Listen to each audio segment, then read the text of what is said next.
आदर और सम्मान के योग्य अखिल भारतीय कांग्रेस कमेटी की महासचिव, हरियाणा की बेटी, जो लगातार गरीब हो, दलित हो, किसान हो, नौजवान हो, महिला हो, उनकी आवाज लगातार उठाती बड़ी बहन आदरणीय कुमारी शैलजा जी, एक ऐसे जाबाज, मैं हमेशा पंडित जी से कहता हूं, उम्र में बड़े भाई हैं पर हैं नौजवान, हमसे तो ज्यादा नौजवान हैं। एक ऐसे जाबाज, मेहनती, अथक परिश्रम करने वाले और जिस व्यक्ति के खून के अंदर कांग्रेस का डीएनए, आज के इस कार्यक्रम के आयोजक, जिला कांग्रेस कमेटी के पूर्व अध्यक्ष, हमारे बड़े भाई आदरणीय रघुवीर भारद्वाज जी, मंच पर विराजमान छोटी बहन रेणु बालाजी विधायक, महिला कांग्रेस की प्रदेश अध्यक्ष सुधा भारद्वाज जी, पूर्व विधायक भाई सतविंदर राणा जी, पूर्व विधायक और मंत्री भाई रामबाज लोधर जी, पूर्व विधायक भाई रणधीर सिंह जी, पूर्व विधायक भाई सांगवान जी, पूर्व मंत्री और बड़े भाई अपने पड़ोसी हांसी से अतर सिंह सैनी जी, छोटे भाई मनोज नचार जी, सुरजीत अड़ेवा जी, दिलबाग ढांडा जी, जगदीश बैकवर्ड क्लास के प्रदेश के कार्यकारी अध्यक्ष जगदीश मंडोलीवाला जी, भाई सतबीर डबलैंड जी, छोटे भाई और संघर्षशील साथी अशोक मलिक जी, भाई मेरे भाई और साथी जिनके पिताजी ने भी इलाके की सेवा की, भाई अंशुल सिंगला जी, भाई राजकुमार गोयल जी, ब्रिजलाल जी, विद्या रानी दनोदा जी, काड़ा पिंडारा जी, वेद को स्वागत करता हूं। और मैं पंडित रघुवीर भारद्वाज जी, ना केवल आपका, ना केवल मेरे बड़े भाइयों का, जो आपके साथ कंधे से कंधा मिलाकर परिवार के सारे साथी काम करते हैं, पर कांग्रेस पार्टी की आपकी पूरी टीम का, जिसने एक एक गांव, एक एक गली गली जाकर कांग्रेस पार्टी की अलख जगाई, ये अलख जगाई के 5 में से 0 सीट और फिर 1 सीट लाने वाली कांग्रेस पार्टी को जींद जिले की ऐतिहासिक धरती में 5 में से 5 सीट दिलवानी, ये अलख जगाई के जींद की ऐतिहासिक धरती से, जींद शहर से, जहां पंडित जी ने अनुरोध किया राहुल गांधी जी को आने का, अनुरोध किया खड़गे जी को आने का, मुझे उम्मीद है वो जल्दी कोई तारीख देंगे। और जिस दिन राहुल जी आएंगे हरियाणा, जींद की इसी ऐतिहासिक धरती से वो हरियाणा के चुनाव की शुरुआत करेंगे, ऐसा मुझे और इनको उम्मीद है।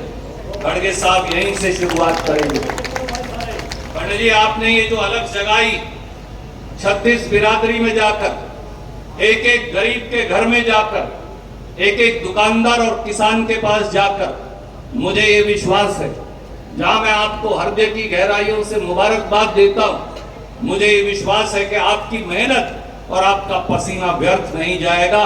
कांग्रेस पार्टी इस पसीने को अवश्य पहचानेगी। मेरे बुजुर्गों, साथियों, 10 साल भारतीय जनता पार्टी और भाजपा और जजपा की सरकार को हमने सहा।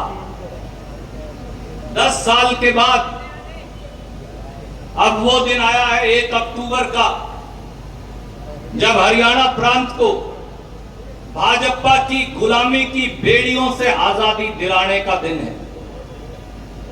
1 अक्टूबर न्याय और अन्याय के बीच न्याय की जीत का दिन है। 1 अक्टूबर धर्म और अधर्म के बीच धर्म और नीति की विजय का दिन है। 1 अक्टूबर जींद और हरियाणा के किसान और खेत मजदूर की विजय का दिन है। 1 अक्टूबर हरियाणा के दलित और पिछड़ों का श्री गणेश और उनके विजय पताका एक एक घर के ऊपर फहराने का दिन है।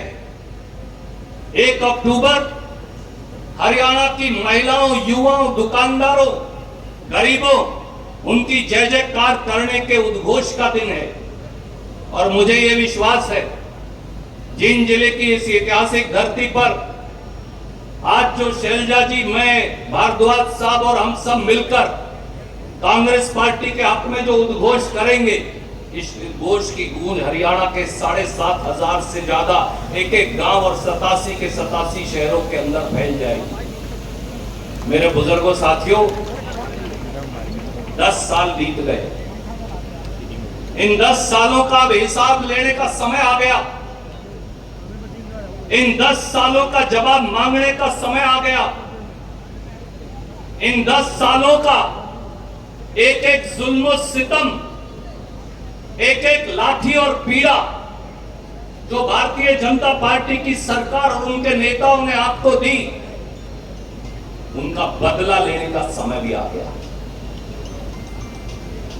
हरियाणा के किसान ने, हरियाणा के गरीब रविदासिया, वाल्मीकि, बैकवर्ड ने किसान के साथ कंधे से कंधा मिलाकर काम करने वाले गरीब ने जब बीजेपी की सरकार से न्याय मांगा, 3 काले कानूनों के खिलाफ, किसान के न्यूनतम समर्थन मूल्य को देने का न्याय, हमारी सरसों और धान की फसल को, हमारी कणक और बाड़ी की फसल को, हमारी तिलहन की फसल को पूरी कीमत देने का न्याय, 2022 तक जो नरेंद्र मोदी ने वादा किया था, किसान की फसल की कीमत दुगनी करने का न्याय, किसान को अपने खेत और खलिहान में गुलाम ना बनाकर उसके खेत और खलिहान को धन्ना सेठों की मंडी के अंदर ना बेचकर छोटे छोटे आड़ती, छोटे छोटे दुकानदार और किसान, उनके भाईचारे को आगे बढ़ाने का न्याय। जब ये न्याय मांगने हरियाणा के, हिंदुस्तान के लाखों लाखों किसान, लाखों लाखों गरीब दलित भाई बहन, लाखों लाखों बैकवर्ड क्लास के साथी जब दिल्ली के दरवाजे पर दस्तखत देने गए, 1.5 साल तक वहां पड़े रहे, तो बीजेपी की सरकार ने, बीजेपी की इन विधायकों ने, सांसदों ने आपको क्या दिया? हमको दिए नश्तर, किसान और मजदूर को दिए शूल, किसान और मजदूर को दिए बड़े बड़े पत्थर, किसान और मजदूर को दिए बुलडोजरों से सड़क अटी हुई, किसान और मजदूर को दी लाठियां, किसान और मजदूर को दी अश्रु गैस, किसान और मजदूर को दी गोलियां और पुलिस की संगीनें। मैं आज आपसे पूछता हूं, किसान का एक बेटा, आपका एक अजीज, जिनकी धरती में जिसने जन्म लिया, पूरे हरियाणा की सेवा का संकल्प लिया, आज भारद्वाज जी के साथ खड़े होकर मैं पूछता हूं, उस बीजेपी ने किसान को, मजदूर को क्या दिया? 700 किसान दिल्ली के बॉर्डर पर शहीद हो गए। किसानों के ऊपर अश्रु गैस चलाए गए, गरीब मजदूरों के ऊपर लाठियां बरसाई गई, हमारे खून से जीटी रोड के ऊपर होली खेली गई। कोई ऐसा दिन नहीं बचता था, कोई ऐसा दिन नहीं था जब 1.25 साल 1.5 साल के उस अंतराल में एक शहीद की लाश वापस किसी ना किसी गांव में नहीं आती थी। एक मां का सिंदूर नहीं पहुंचा जाता था, एक बच्चे के सर से उसके बाप का साया नहीं उठता था। किसी ना किसी शहीद की चिता, जींद हो या हरियाणा, किसी ना किसी गांव के अंदर हर रोज जलती थी। उस 1.25 साल के अंदर कोई दिन खाली नहीं गया। मैं आपका बेटा आज आपको याद करवाने आया हूं, आपको उस चिता में जलती लो की कसम, किसानों और गरीबों की चिताओं में जलती लो की कसम, जींद के लोगों, आपको इसका बदला बीजेपी से लेना पड़ेगा और आपको लेना पड़ेगा। बदला लाठी और गोली से नहीं लेना, बदला गाड़ी और डंडे से भी नहीं लेना, बदला वोट की चोट से लीजिएगा। आप बंगाल की खाड़ी में उस बीजेपी को पहचानने का समय आ गया। मैं आज आपसे पूछता हूं, इस जिले का एक नौजवान, आपका एक बेटा, आपका एक भाई, आपका एक साथी आज आपसे पूछता, जब रघुवीर भारद्वाज एक एक दुकान, एक एक गांव के अंदर, एक एक दरवाजे पर दस्तखत देता, आप इसलिए नहीं कि उनको कुछ आपसे लेना, इसलिए कि जींद जिले को न्याय मिलना चाहिए, इसलिए कि जब हमारा नौजवान, उसकी जात कोई भी हो, वो ब्राह्मण समाज का बच्चा हो, वो अग्रवाल समाज का हो, पंजाबी समाज का हो, वो रविदासिया हो, वाल्मीकि हो, बैकवर्ड हो, वो जाट हो, वो गुजर हो, वो राजपूत हो, जब वो नौकरी की गुहार लगाने 10 साल के अंदर गया, आपके बेटे और बेटियों को इस सरकार ने क्या दिया? 47 बार हमारे बच्चों के भविष्य को मंडी में बोली लगाकर बीजेपी ने बेच डाला। 47 बार बेचा। एक्साइज इंस्पेक्टर का पेपर बेचा, एग्रीकल्चर इंस्पेक्टर का पेपर बेचा, क्लर्क का पेपर बेचा, मास्टर का पेपर बेचा, जज का पेपर बेचा, एचसीएस अफसर का पेपर बेचा, चपरासी से लेकर जज तक वो सारे पेपर बीजेपी की सरकार ने बेचे। और मयूर बहन जी बात कर रहे थे, अब तो 8वीं, 9वीं, 10वीं, 12वीं और बीए तक के पेपर भी ये बेचते हैं। ये इस प्रकार के जालिम जाबर बन गए। कोई ऐसा पेपर है हरियाणा के अंदर जो लीक नहीं होता? कोई ऐसा पेपर हुआ आईटीआई इंस्ट्रक्टर से लेकर, क्लर्क से लेकर, एचसीएस अफसर से लेकर जो मोल नहीं बिका? और उस बीजेपी की ये हिम्मत भी हो गई, उस बीजेपी की बहन जी ये हिम्मत भी हो गई कि वो बोर्ड लगाते हैं। आप मुझे एक दिन गाड़ी में पढ़ के दिखा रही थी, ना पर्ची ना खर्ची।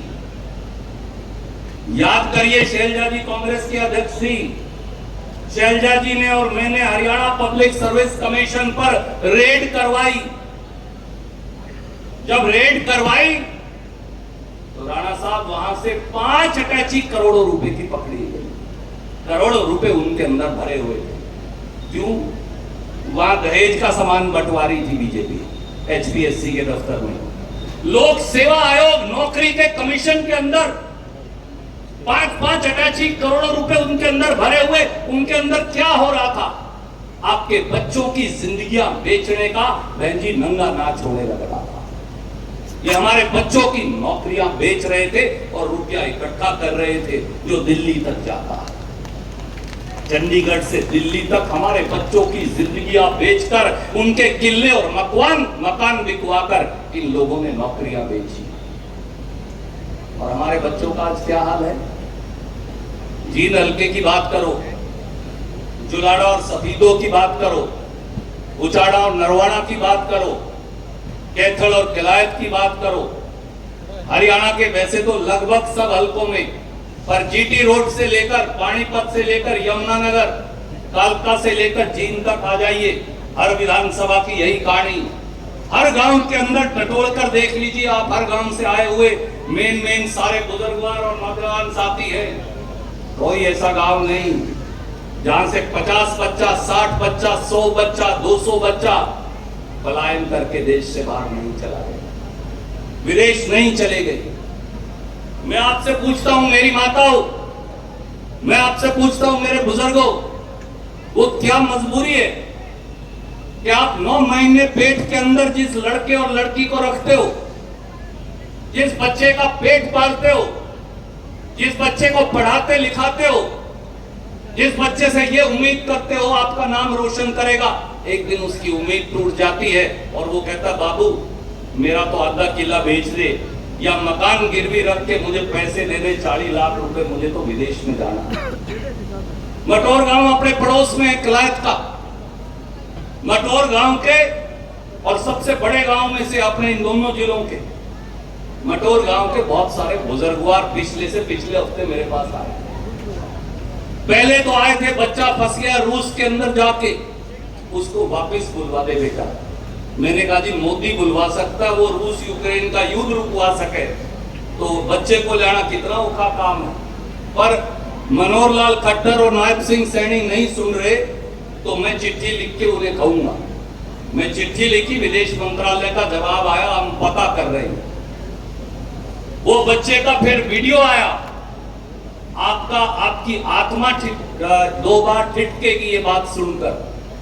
तो 20,000 रुपया एक रोटी के उससे मांगने लग रहे थे गुंडे।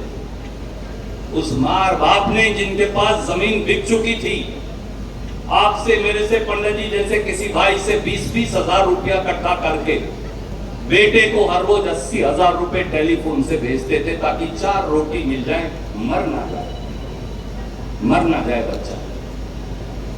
इतनी देर में खबर आई कि बच्चा मर गया। आज 17-18 दिन हो गए। मटोर के वो लोग, बहन जी आपसे भी मिले थे, मैंने भी दोबारा फिर डीएनए टेस्ट बोले, डीएनए टेस्ट करके भेजो। बाप का, मां पहले मर गई, बाप का डीएनए टेस्ट करके भेजवाया। आज 15 दिन हो गए काका। पंडित जी 15 दिन से बच्चे की लाश वापस नहीं है। पहले 70 लाख रुपए, 60 लाख रुपया, 50 लाख रुपया देकर हम अपने बच्चे को विदेश में भेजते हैं, फिर 40 लाख रुपया देकर उसकी लाश वापस लाते हैं। यहां पहुंचा दिया बीजेपी ने इस प्रांत को। बड़े बुजुर्गों, ये बीजेपी कांग्रेस की लड़ाई नहीं बची, ये बीजेपी और इस प्रांत के लोगों की लड़ाई बची। क्या आपका खून खोलता नहीं? मटोर का वो बच्चा आपका बेटा भी हो सकता था माँ जी, वो आपका बच्चा भी हो सकता था। यमुनानगर के 2 बच्चे 3 दिन पहले जलकर मर गए, आज तक लाश वापस नहीं आई। करनाल के मुख्यमंत्री जब होते थे मनोहर लाल खट्टर जी, उनके गांव के बच्चे, उनके हलके के बच्चे मर गए, लाश वापस नहीं आई। आज हम इस बात के मोहताज बना दिए इस सरकार ने 10 साल के बाद कि हम अपने मरे हुए बच्चे की लाश वापस लाकर उसका पिंडदान और संस्कार करने के लिए तरसते हैं। क्या ऐसे लोग आपकी वोट के हकदार भी? क्या आपका मन झिझकोरता नहीं? क्या आपकी आत्मा कचोटती नहीं? क्या ऐसे लोगों को अगर वोट की चोट से बदला नहीं लोगे तो मुझ पर, आप पर, दोनों पर लानत हो जाएगी। इसका कोई और चारा बचा नहीं इस सरकार को वोट की चोट से बदलने का। ये वो लोग हैं